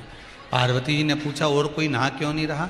शंकर जी ने कहा जिसको तूने हाथ दिलवाए हैं ना, वो जितने बच्चे नहा रहे थे सबको पानी में डुबो डुबो कर मार डाल रहा था, इसलिए ब्रह्मा जी ने पहले की लेखनी देखकर उसके हाथ नहीं दिए थे, पर तूने जिद करी इसलिए देना पड़े थे। ब्रह्मा जो ललाट पर लिखा है, मेरे ब्रह्मदेव ने जो लिख कर रखा है, सृष्टि समुद्र का मंथन देवता और राक्षस मिलकर कर रहे हैं, इस बात का अंदाजा लगा कर रखना अपनी जिंदगी में कि अच्छे भी लोग पृथ्वी पर होंगे तो बुरे भी लोग होंगे। इनके होने से पृथ्वी और संसार चलता है। कई लोग कहते हैं भगवान ने इसको बनाया काहे को, इतना बुरा था काहे को पैदा कर दिया? भगवान को मालूम था तेरे प्राण खाएगा इसलिए पैदा करा। भगवान को सब मालूम है कि ये इसको करना क्या है। सारी दुनिया के लोगों के पास नौकरी रहती है, काम रहता है, तुम ये काम करोगे, तुम दुकान चलाओगे, तुम व्यापार चलाओगे, तुम ये काम करोगे, तुम ये काम करोगे, तुम पत्रकारिता करोगे, तुम लेखनी लिखोगे, तुम पुस्तक लिखोगे, तुम धर्म का प्रचार करोगे, तुम सत्कर्म का प्रचार करोगे, तुम मां नर्मदा की सेवा करोगे, तुम आरती करोगे, तुम पूजन करोगे। सबके हाथ में भगवान ने इस ललाट पर लिख कर भेजा है कि तुम्हें कौन सा काम करना है। प्रत्येक मनुष्य के ललाट पर, प्रत्येक मनुष्य के जीव पर, प्रत्येक मनुष्य के मस्तिष्क पर भगवान ने लिख कर भेजा हाथ में कि तू ये काम करेगा। वो भगवान ने लिखा है। किसी किसी के ललाट पर भगवान ने लिख कर भेजा, हाथ पर लिख कर भेजा कि तुझे एक ही काम करना है, कोई आगे बढ़े तो उसकी टांग खींचना, उसको नीचे पटकने का प्रयास करना, उसकी निंदा करना, उसकी बुराई करना, उसकी चुगली करना, उसके लिए अपशब्द कहना, उसके लिए ये काम। तो कई लोग पूछते हैं हमारे पास कोई काम नहीं, तो लोगों के पास में ये भी काम रहता है कि उसको निंदा करना है तो करना है, बुराई करना है तो करना है, उसमें कुछ ना कुछ ऐब निकालना है, मतलब निकालना। भगवान को मालूम था क्या अकेले देवता समुद्र का मंथन नहीं कर सकते थे? अरे बोलो तो जम के, कर सकते थे कि नहीं कर सकते थे? क्या अकेले देवता 33 कोटि देवता मिलकर क्या मंथन नहीं कर सकते थे? सब कर सकते थे। पर भगवान ने कहा नहीं, इसमें असुरों को भी शामिल करा जाए। मंथन देवता और राक्षस मिलकर करेंगे तब इसमें से कुछ प्राप्त होगा, जो मिलेगा वो प्राप्त होगा, वो आनंद की अनुभूति कराएगा। तो देवता और राक्षस दोनों ने मिलकर मंथन करा। संसार को भगवान ने केवल अच्छे ही अच्छे नहीं भेजे, भगवान ने बुरे भी भेजे हैं। क्यों? क्योंकि जब तुम अच्छाई करने के लिए आगे बढ़ोगे, सत्कर्म करने के लिए आगे बढ़ोगे, दान करने के लिए आगे बढ़ोगे, धर्म करने के लिए आगे बढ़ोगे, तब कोई ना कोई तुम्हारा हाथ पकड़कर खींचने वाला चाहिए, पांव पकड़कर खींचने वाला चाहिए। केवल इसी युग में नहीं, सतयुग तक की कथा निकाल लो। राजा बलि दान देने के लिए जा रहा है। अब देखो सतयुग की कथा।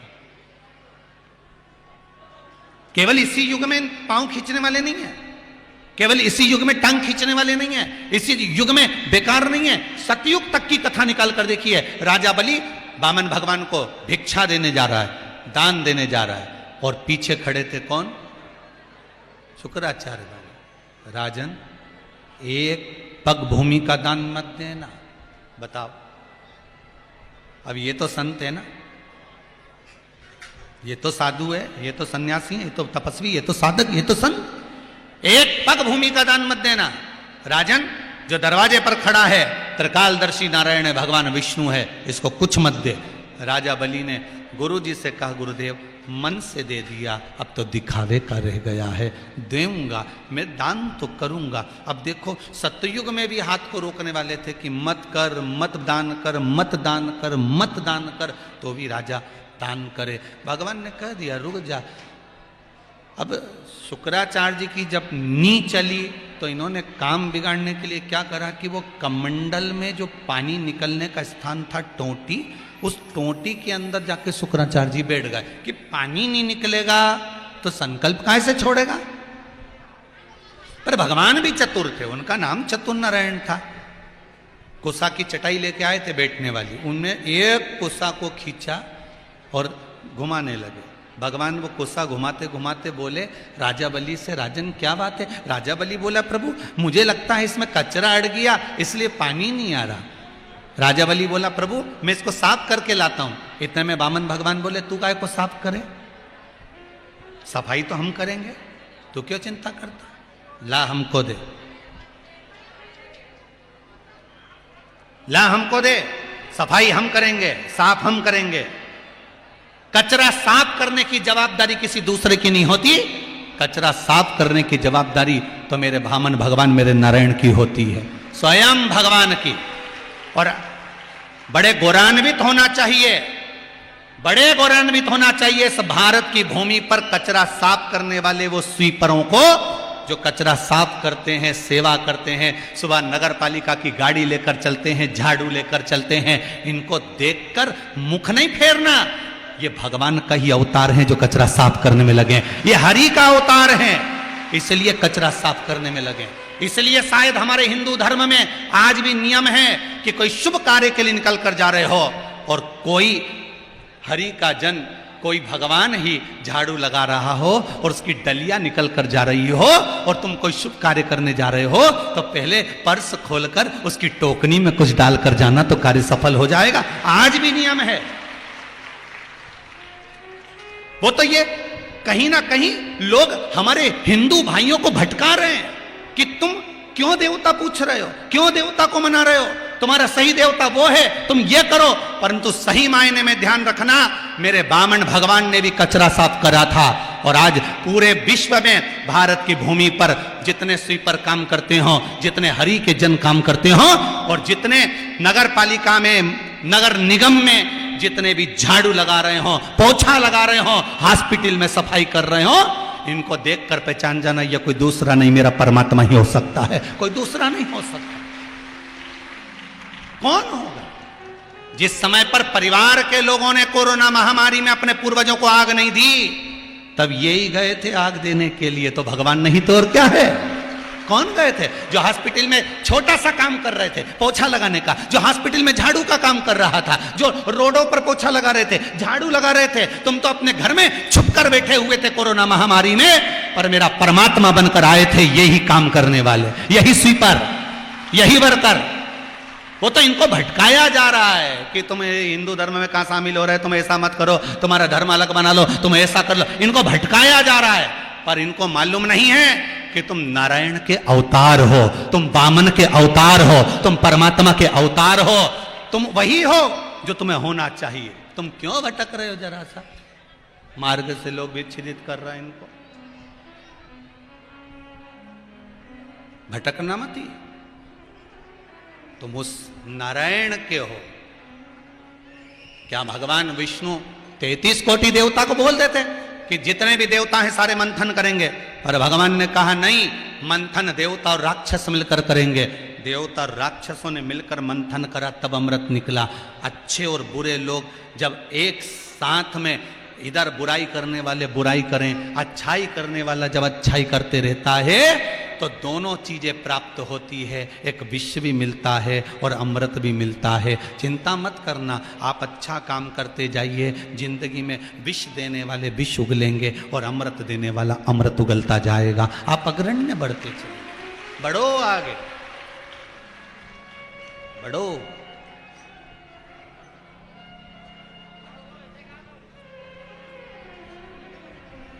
आगे बढ़ो तो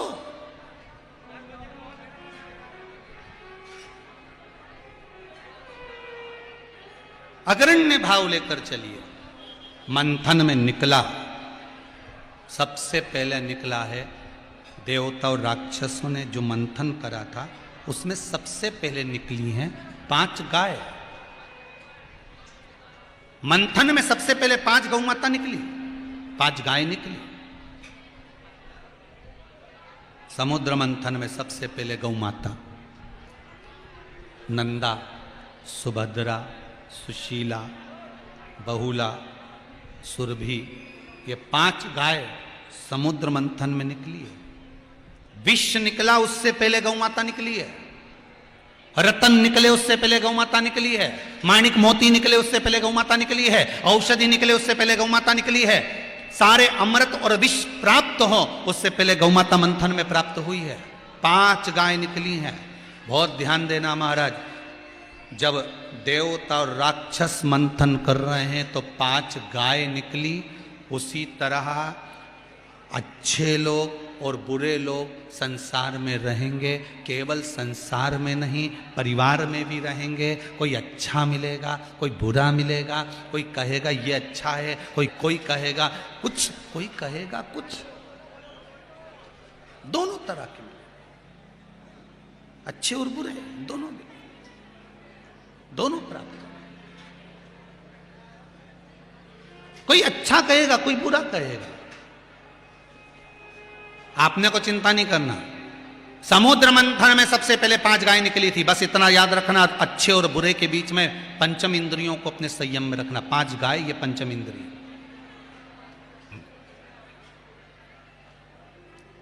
समुद्र मंथन में 5 गाय निकली थी। अच्छे और बुरे के मंथन में पंचम इंद्रियों को हमें वश में रखना। सबसे पहली इंद्री हमारे भीतर में ध्यान रखना। कोई बुरा भी कहे तो मन, इस 5 गाय को अपने काबू में रख लो। 5 इंद्रियों को अपने पास रखो।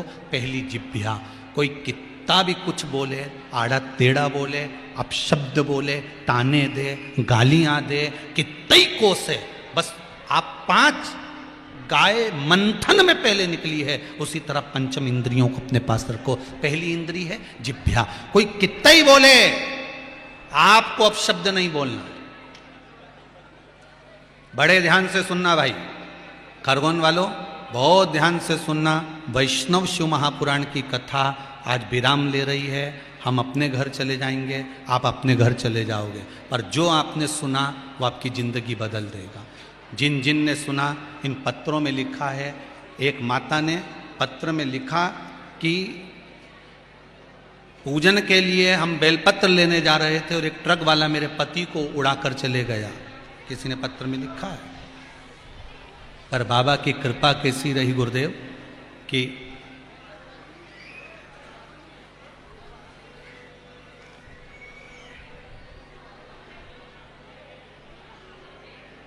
लिखा पत्र में, बड़े बड़े भाव से लिखा है। शीतल महेंद्र गुप्ता, ग्राम अंजड़, जिला बड़वानी के, जिन्होंने पत्र में लिखा।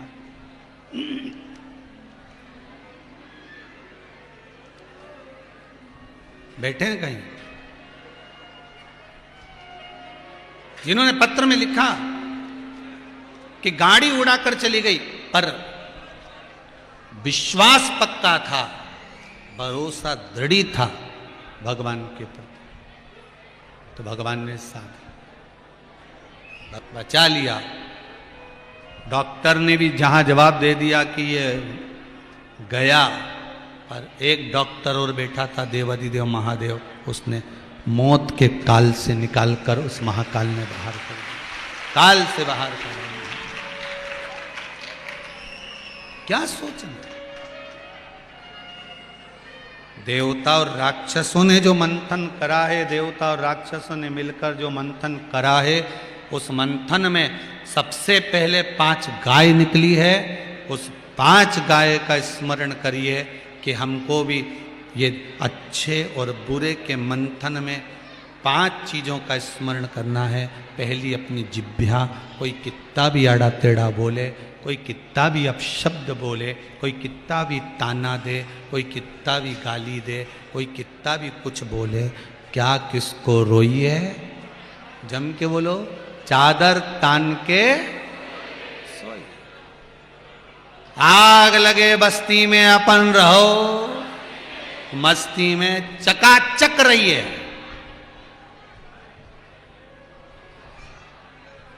कथा सुन सुन के एक कोई गायक ने तो भजन ही बना दिया, आग लगे या बस्ती में अपन रहो भाई मस्ती में। लोग भजन गाने लगे आजकल।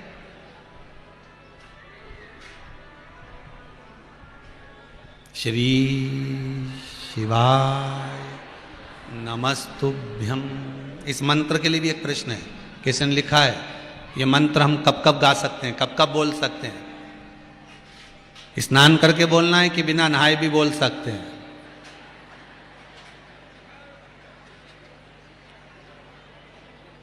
नहा के मरोगे कि बिना नहाए?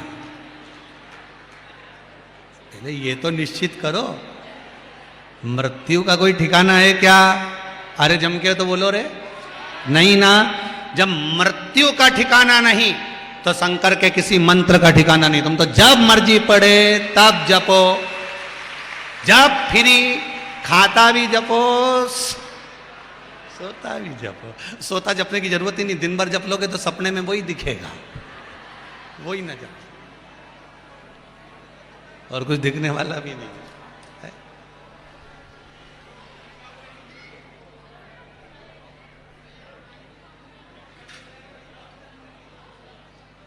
अलमस्त होकर अभी कल रात्रि की इस पंडाल की कोई क्लिपिंग दिखा रहे थे मेरे को आशीष जी, कहने लगे गुरुदेव पूरे पंडाल में जो बाहर के लोग 1000-2000 जो जनता बाहर की आई है, वो इतनी मस्ती में गुरुजी पूरे पंडाल में, ठंड अपनी जगह पड़ रही है, लोग कहाँ पंडाल में ऐसे सो रहे हैं गुरुजी जैसे भगवान गोदी में लेकर सुला रहा हो, ऐसे सो रहे हैं। मैं कहूंगा आस्था चैनल वालों के पास अगर वो क्लिपिंग हो रात्रि वाली तो अवश्य दिखा, कितने भाव से, कितने प्रेम से अलमस्त होकर।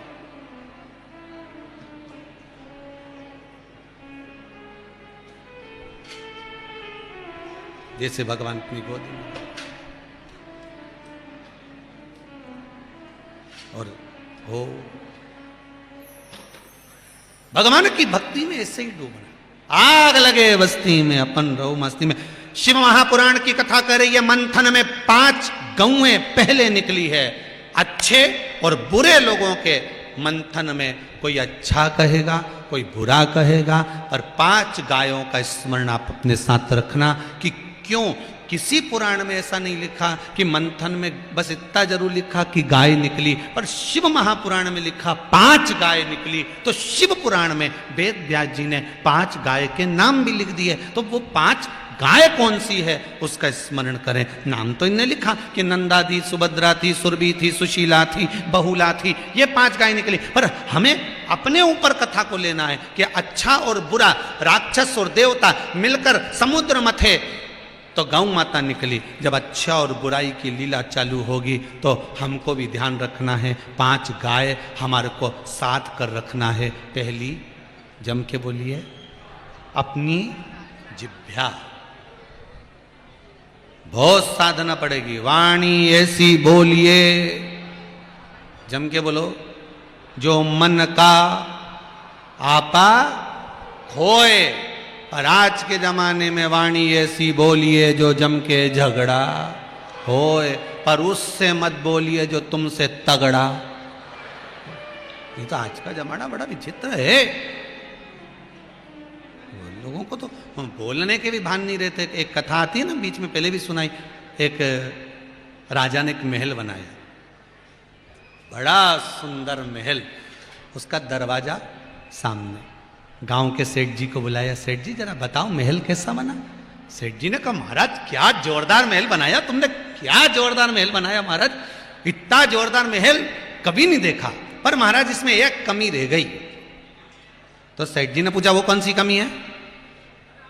राजा ने पूछा, दरवाजा छोटा रख दिया तो उससे दिक्कत क्या है तुम बताओ। तो सेठ जी बोले, गांव के नगर सेठ बोले, महाराज बात इतनी सी है कि जब तुम मरोगे तो तुम्हारी अर्थी कैसे निकलेगी। राजा ने कहा, बताओ, हमारे मकान का मुहूर्त और ये मेरी अर्थी निकाल रहा है। राजा ने अपने दूतों को बुलाया कि इसको जेल में बंद करो, बंद करो इसको ले जाके। उसको जेल में बंद कर दिया। थोड़ी देर बाद इसकी पत्नी आ गई। पत्नी आई, महाराज मेरा पति आया था। राजा बोला, तेरे पति को बोलने के लक्षण नहीं है क्या? के महल अच्छा बनाया, दरवाजा छोटा रख दिया, जब राजा तू मरेगा तो तेरी अर्थी कैसे निकलेगी। इतने में पत्नी बोली, महाराज मेरे पति को तो बोलने के लक्षण नहीं है, उसको क्या करना, अर्थी कैसे निकलेगी? राजा को काट काट के निकाल देंगे। तो राजा के तो और कांटे से खून अंदर और गुस्सा भरा गया। राजा ने दूतों को बुलाया, इसको बंद करो, ले जाओ इसको, बंद करो यहां से ले जाके। उसको भी बंद करा। थोड़ी देर बाद उसका छोरा आ गया, महाराज मेरे माता पिता आए थे। राजा ने कहा, तेरे पिताजी को बोलने के लक्षण नहीं, तेरे पिताजी को बोलने के लक्षण नहीं, क्या कि महल अच्छा बनाया, दरवाजा छोटा रख दिया, जब राजा तू मारेगा तो तेरी अर्थी कैसे निकलेगी, और तेरी माता क्या क्या काट काट के निकाल देंगे। इतने में छोरा बोला, महाराज ना तो मेरे पिताजी को बोलना आता है, ना मेरी माँ को बोलना आता है, उनको क्या करना, अर्थी कैसे निकालेंगे, राजा को अंदर ही जला देंगे। चक्कर खा गया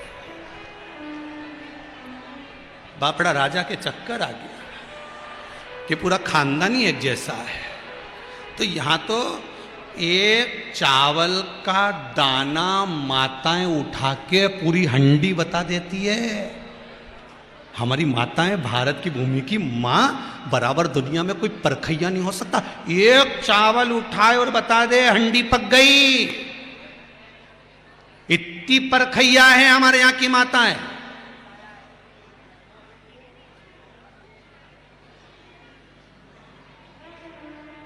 जरा सा चलने का तरीका देखकर बता दे की बहुए। ये भारत की माता है। 2 मिनट में ये भेरू की लुगाई है, तुरंत कह देवा, तुरंत 1 मिनट नहीं लगेगी कि नाम है।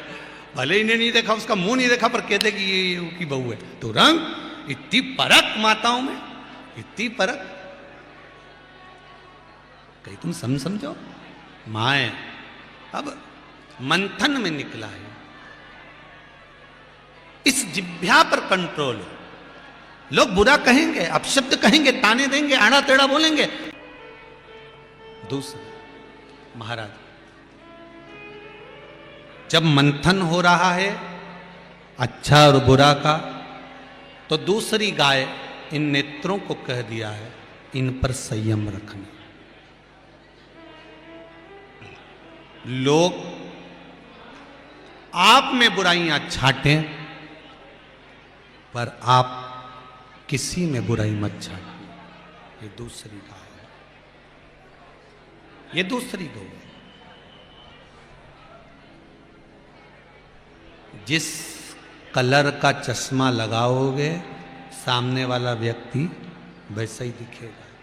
चोर को चोर नजर आता है, साहूकार को साहूकार नजर आता है, बेईमान को बेईमान नजर आता है, ईमानदार को ईमानदार नजर आता है, धर्मात्मा को धर्मात्मा नजर आता है, पुण्यात्मा को पुण्यात्मा नजर आता है, संत को संत नजर आता है। जिसकी जैसी दृष्टि होगी सामने वाली सृष्टि वैसी नजर आएगी। वो बुरा देख रहा है, उसे देख रहे, आप बुरा ना बोलो। आपको बुरा नहीं बोलना, आपको बुरा देखना भी नहीं। ये दूसरे नंबर की गाय है जिसको मंथन में प्रकट किया। तीसरी श्रवण का, कल कथा में कहा था सबसे प्रबल भक्ति है श्रवणम भक्ति, श्रवण का। जिसने अपनी जिंदगी में सुनने की आदत डाल ली वो आगे बढ़ गया। श्रवणम भक्ति, थोड़ा सुनो, अपने भीतर रखो।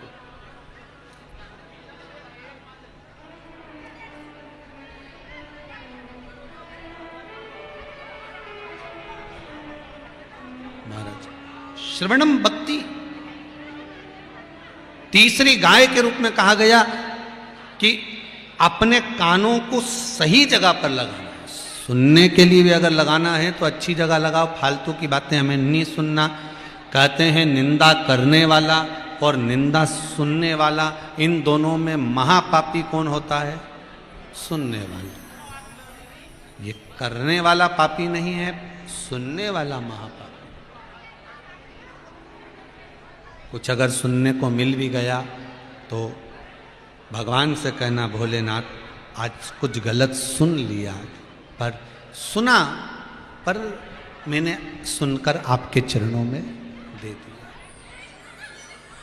सुना मैंने पर आपको कह दिया। एक भक्त का विश्वास, एक भक्त की दृढ़ता, एक भक्त का भरोसा और एक भक्त का भाव कितना प्रबल होता है कि संसार के लोग उसको अपशब्द कहते हैं और वो जाकर भगवान शंकर से कहता है, भगवान राम से कहता है, भगवान कृष्ण कहता है, भगवान कृष्ण से कहता है, पंडरीनाथ से कहता है, हरि विठ्ठल से कहता है। कोई कहने वाला कह दिया जो कहना था, पर उसने ले जाकर छोड़ा।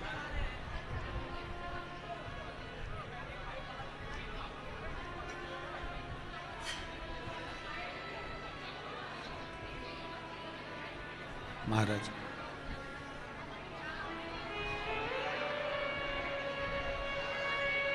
भगवान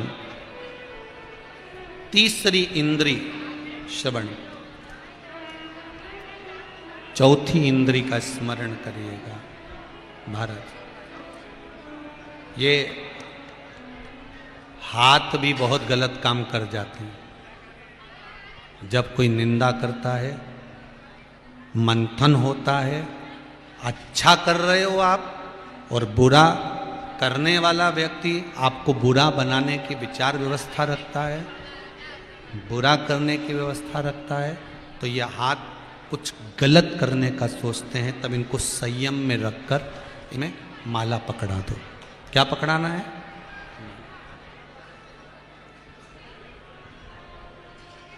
भोजन, भंडारे का जब भोजन बनता है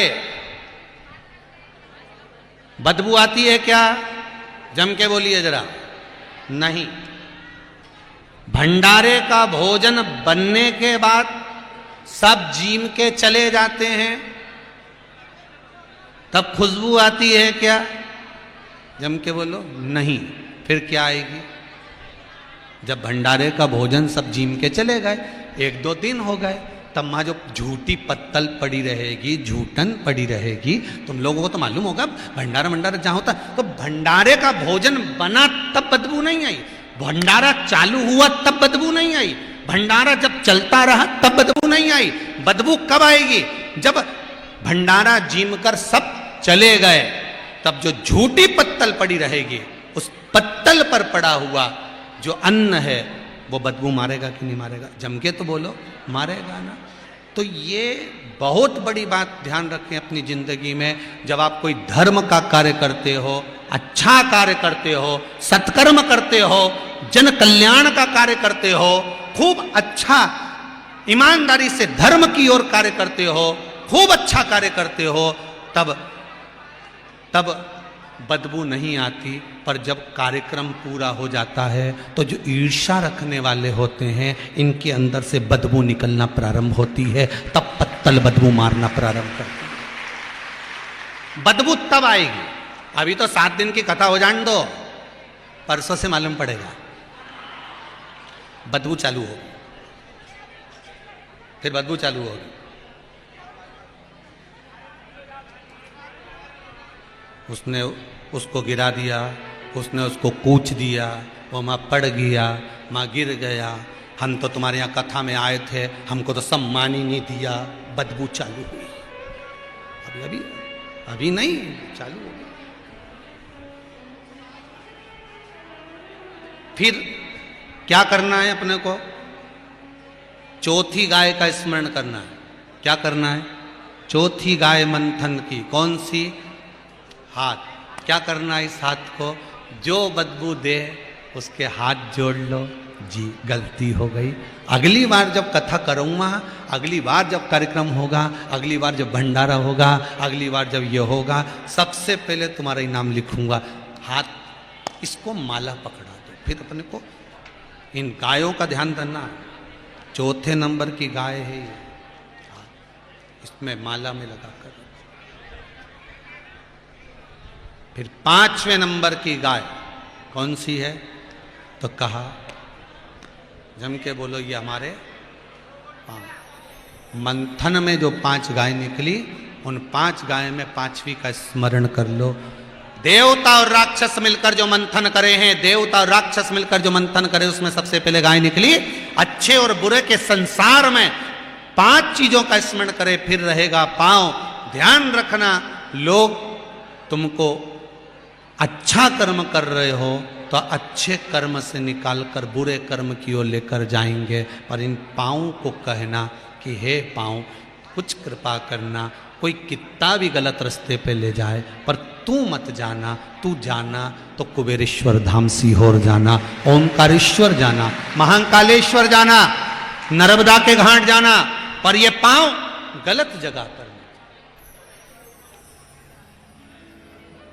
इन पैरों से कह वो कहे, लिखण वाले तू हो के दयाल लिखना, मेरे चरण ऊपर गुरु जी का द्वार, मेरे चरण ऊपर गुरु जी का द्वार, नैनों पे लिखना दर्शन गुरु का, नैनों पे लिखना दर्शन गुरु का। कई माताओं ने पत्र में लिखा है, अपना अपना भाव है, ये तो आप लोगों ने लिखा। एक माता ने लिखा है कि कुछ मिले ना मिले, पर मेरे खरगोन में शिव महापुराण की कथा हो गई और मुझे कुछ नहीं चाहिए। एक माँ ने लिखा है पत्र के अंदर।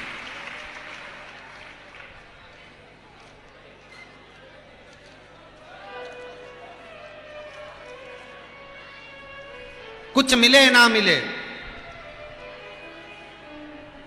पर शिव महापुराण की कथा हो गई खरगोन में, इससे बढ़कर और क्या चाहिए।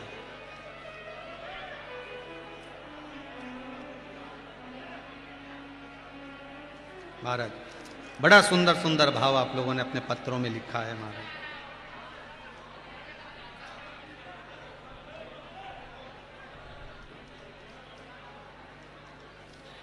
मधुबाला वर्मा हरदा से जिन्होंने लिखा,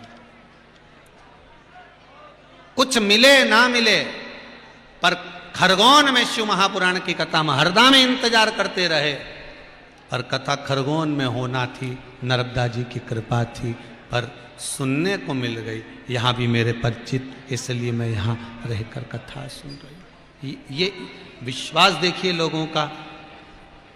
पाठक परिवार तो कथा करवाया है, परंतु कथा पाठक परिवार करवा रहा है शंकर की कृपा से, पर कथा आप सबके भाग्य से हो रही है इस बरस तारा काले में, आप सबके भाग्य से हो रही है। 7 दिन में 8 दिन में कोई कहीं प्रचार करने नहीं जा पाया, कोई बोलने नहीं जा पाया, किसी के यहाँ पत्रिका नहीं छप पाई, बट नहीं पाई, कहीं चावल नहीं दिलाया, कहीं किसी के आगे जाके कहना नहीं पड़ा कि साहब चलो। बस आप कथा सुनने आए, आपने दूसरे से कहा, दूसरे ने तीसरे से कहा, तीसरे ने चौथे से कहा, और ये बाबा की कथा चलते चलते चलते चलते आज 7वां दिन आगे बढ़ता चला जा रहा है। ये चलते चलते सब आए। इन चरणों से कहना कि जाना गुरु के द्वार, नैनों पे लिखना दर्शन गुरु का, नैनों पे लिखना दर्शन गुरु के, कानों में गुरु जी का शब्द लिखना, मेरे हृदय अंदर सतगुरु का प्रेम लिखना। हे बाबा शंभु त्रिकालदर्शी, हे कैलाशी, हे अविनाशी, हे शंकर, ऐसी कृपा बनाकर, ऐसी करुणा बनाकर, ऐसी दया बनाकर रखो कि हम मार्ग से भटके नहीं। 5 इंद्रियों पर ध्यान देना भाई। अच्छे और बुरे को मिलाकर यह संसार बना है, अच्छे और बुरे को मिलाकर यह परिवार बना है, अच्छे और बुरे को मिलाकर यह संबंध बना है। हमारे रिश्ते भी अच्छे और बुरे से बनते। परिवार में कुछ अच्छे भी रहेंगे तो कुछ बुरे भी रहेंगे, कुटुंब में कुछ अच्छे भी रहेंगे तो कुछ बुरे भी रहेंगे, दोनों भी।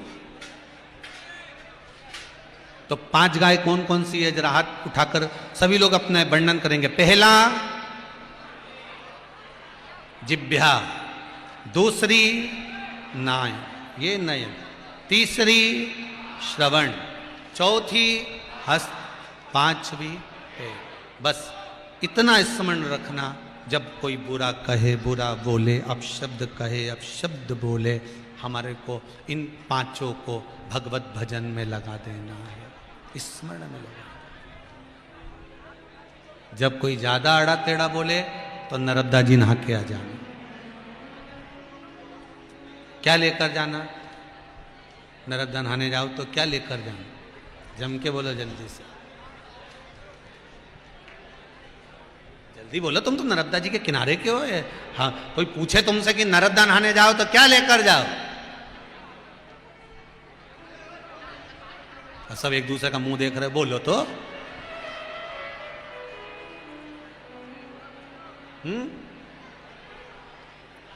टाविल, हे रे राम,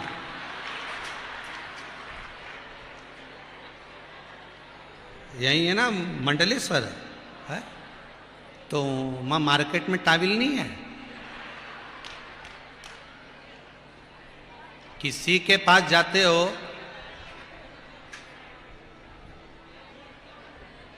तो क्या लेकर जाना चाहिए? जो उसके पास में नहीं है वो लेकर जाओगे तो वो रखेगा कि नहीं रखेगा? किसी ने भगवान कृष्ण से कहा, कन्हैया को भोजन प्रिय है तो भोजन दे दो।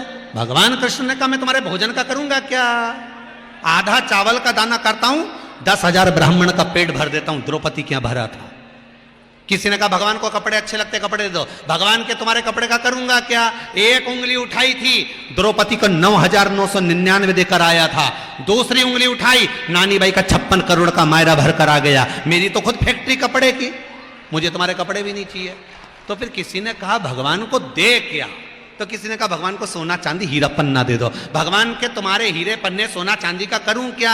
लक्ष्मी तो मेरे चरणों में बैठी, और मेरे ससुर का नाम रत्नाकर समुद्र, रत्नाकर मेरे समुद्र मेरा ससुर है, जिसने अपनी बेटी लक्ष्मी का विवाह करा होगा तो रतन सोना चांदी कितना दिया होगा, मुझे तुम्हारे सोना चांदी भी नहीं चाहिए। तो फिर किसी ने कहा भगवान को दे क्या, क्या दे? सीधी सीधी तुम्हारे ऊपर कथा लेके देखो, तुम्हारे पास में पीले कलर की साड़ी है और कोई तुम्हें पीली साड़ी देगा तो तुम उसको तैयार करोगे क्या? जम के तो बोलो नहीं करोगे। अच्छी होगी बहू को दे दोगे, और अच्छी होगी बेटी को दे दोगे। साड़ी जरा सी भी गड़बड़ होगी पैक करके भागवत पे चढ़ा दोगे। भागवत जी पे चढ़ जाएगी अगर अच्छी नहीं होगी तो। अच्छी होगी बहू को और अच्छी होगी बेटी को। और किसी ने तुमको लाल कलर की साड़ी दी, गुलाबी साड़ी दी, जो तुम्हारे पास कलर ही नहीं था, ऐसी जोरदार साड़ी आ गई तो तुमने तुरंत उसका वो जो भी था उसको काट कोटा के और तुरंत सिलवा ने डाला और फाल माल लगवा लगू के, और इतना दिन में तो जो कथा में आई तो दमक के पेड़ पुड़ा की आएगी। तो जो कलर नहीं था वो तुमने तैयार कर लिया, जो था वो तुमने तैयार नहीं करा। भगवान भी वही कहते हैं कि जो मेरे पास आ रहा है, नर्मदा नहाने आ रहे हो तो क्या लेकर जाओगे नर्मदा नहाने के लिए? जल्दी बोलो। एक ने तो बोल दिया टाविल। क्या लेकर जाओगे? भाव लेकर जाओगे। निर्मल मन सो मोही। हम नर्मदा जी के घाट जाएं तो मन लेकर जाएं। क्या मन लेकर जाना है कि ये नर्मदा केवल पानी नहीं है, ये नर्मदा केवल नदी नहीं है, ये हमारी माँ है। तो क्यों नर्मदा को माँ मानकर जाओगे तो तुमसे पाप नहीं होगा। तो तुम क्या पाप नहीं करोगे? तो क्या ये कपड़ा भी तुम मुंह में साबुन लगा लगा के जो धोते हो ना, ये बंद कर दोगे। भाव लेकर जाओगे तो, निर्मल मन लेकर जाओगे तो कचरा नहीं डालोगे। नारियल फोड़ के नट्टी नर्मदा में नहीं पटकोगे। अगर मां मानोगे तो, भाव मानोगे तो।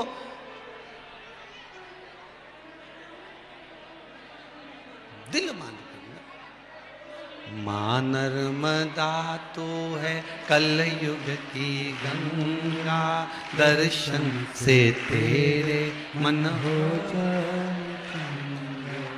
मां नर्मदा तो है कलयुग की गंगा, दर्शन से तेरे मन हो